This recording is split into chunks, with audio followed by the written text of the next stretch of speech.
Грошей няма, але вы трымайцеся. Абвешчана аб новым рэжыме. Лукашенко шакаваў заявай. Трамвая ў Мінску больш не будзе? Жорсткі адказ сталічнай улады. Сучасныя тэндэнцыі ці проста пустая гарадская казна. У Полацк вярнулася інквізіцыя. Жанчына спаліла сваю калегу, замкнуўшы яе ў доме. Свабоды прэсы ў Беларусі стала больш? Што здарылася? Ці ёсць нагода для аптымізму ў самай небяспечнай для журналістаў у краіне Еўропы? Прызнанне Пачобута і ціск на касцёл. Вызвалены Анджэй Пачобут увайшоў у раду пры прэзідэнце Польшчы. Тым часам з Беларусі высылаюць чарговых польскіх святароў. На канале Нехта Плюс навіны па-беларуску пра Беларусь. Добры дзень. Беларусь рыхтуецца зацягваць паясы. Улады пачалі адкрыта гаварыць пра эканомію. На фоне праблем у Расіі, якія звычайна даходзяць да Беларусі з затрымкай у некалькі месяцаў, Лукашенко ўжо бачыць, што чакае эканоміку. І, відаць, не ў захапленні ад гэта. На гэта звяртае ўвагу эканаміст Андрэй Махоўскі на ютуб-канале «Беларусы і рынак». Падчас апошняй паездкі па Гомельшчыне Лукашенко ўсё часцей паўтараў адну і тую ж думку. Грошай няма. Казалось бы, обычная поездка, обычный набор аттракций. Преуспевающее хозяйство, не очень преуспевающее хозяйство, коровник, больница. Ничего особенного, ни о чем вроде и говорить. Но если посмотреть внимательнее, то одно отличие бросается в глаза, потому что эта поездка выделялась из других. Главным лейтмотивом всех 4 дней были разговоры о том, что денег нет и надо начинать экономить. Дорого. Надо стараться удешевлять. Будем стараться, чтобы купилось. Рентабельность молока 27%. Нам надо придумать схему, чтобы они зубами грызли цену. І гэта пры тым, што нават паспяховыя праекты ён пачаў крытыкаваць. Маўляў, маглі б зэканоміць грошы на іншыя, больш патрэбныя справы. Деньги не считать, поэтому надо считать деньги. Это очень дорогой комплекс. Ну, можно сказать, он же за свои деньги это сделал.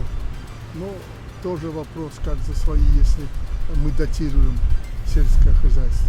Все равно надо экономить. Пад нож ідуць нават улюбёныя дзяржаўныя праграмы. Раней чыноўнікі ганарыліся ініцыятывай «Адзін раён, адзін праект».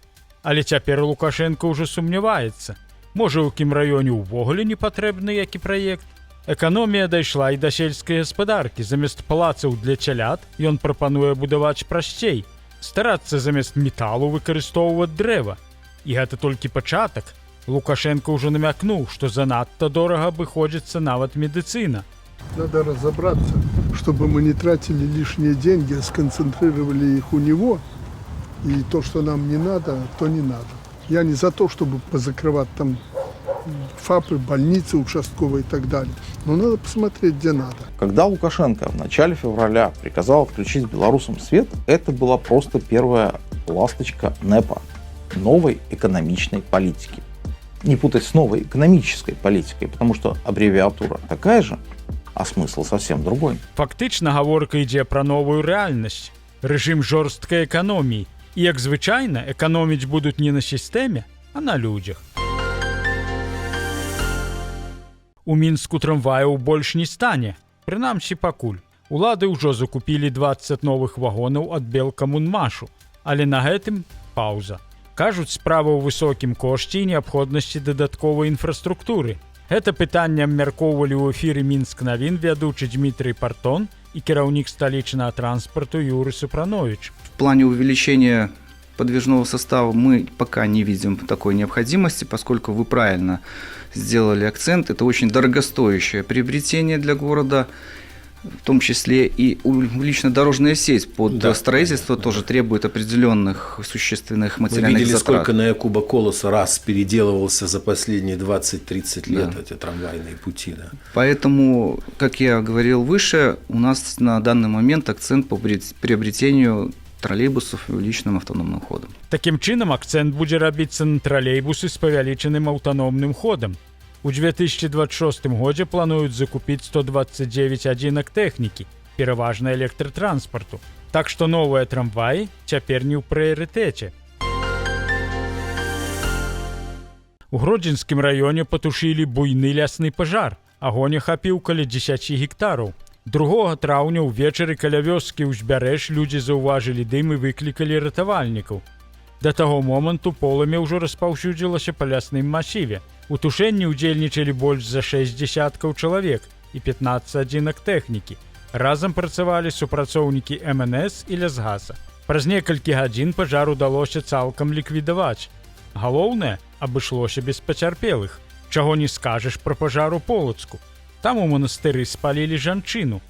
Гаворка не пра манашак, а пра жанчын, што працавалі ў манастыры. Як паведамляе тэлеграм-канал «Віцебскі я гуляю», трагедыя адбылася 30 красавіка. Адна жанчына замкнула другую ў доме і падпаліла яе. Жанчына, якая раней дапамагала ў манастыры, учыніла падпал прыватнага дома на вуліцы Ефрасінні Полацкай. Гэтая вуліца знаходзіцца побач з будынкам Полацкай епархіі і манастыром. У доме жыла паслушніца родам з Віцебску. Паводле інфармацыі, яна паспела сама патэлефанаваць ратавальнікам і выклікаць дапамогу, але загінула. Пры гэтым жанчына, якая учыніла падпал, імаверна мела псіхічныя расстройствы. 3 траўня азначаецца сусветны дзень свабоды прэсы. За колькі гадоў Беларусь апусцілася ўніз у рэйтынгу свабоды прэсы. І цяпер побач з краінамі, дзе пра свабоду слова амаль не чулі. У індэксе рэпарцёраў без межаў Беларусь заняла 165 месца паміж Йеменам і М'янмай. Для параўнання, Расія яшчэ ніжэй, 172, Іран 177. Пры гэтым Беларусь застаецца адной з лідараў па колькасці зняволеных журналістаў. За кратамі цяпер 22 прадстаўнікі медыа.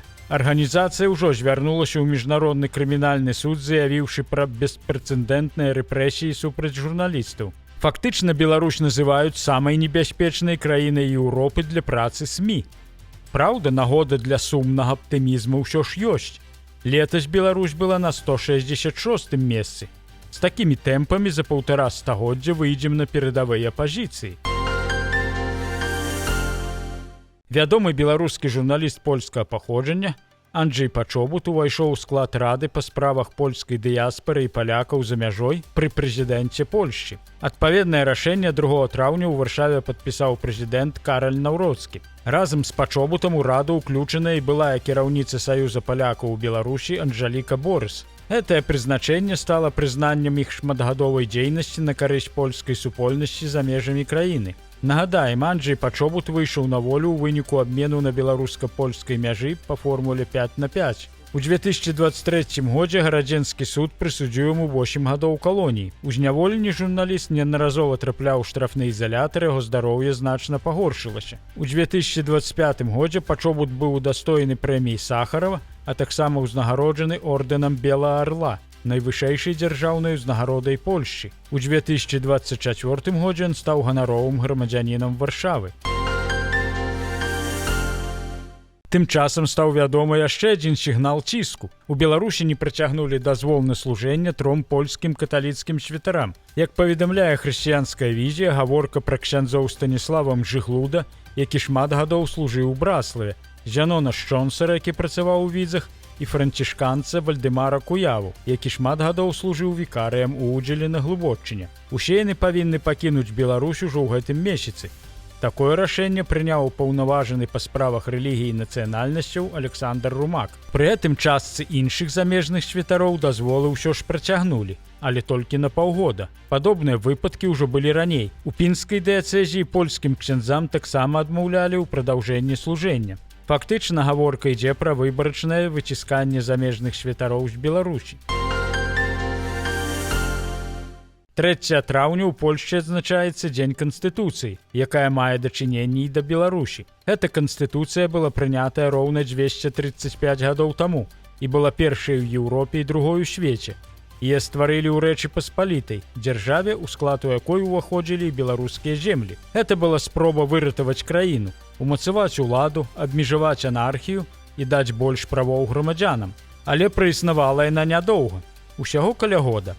Супраць выступілі як унутраныя сілы, так і суседнія імперыі.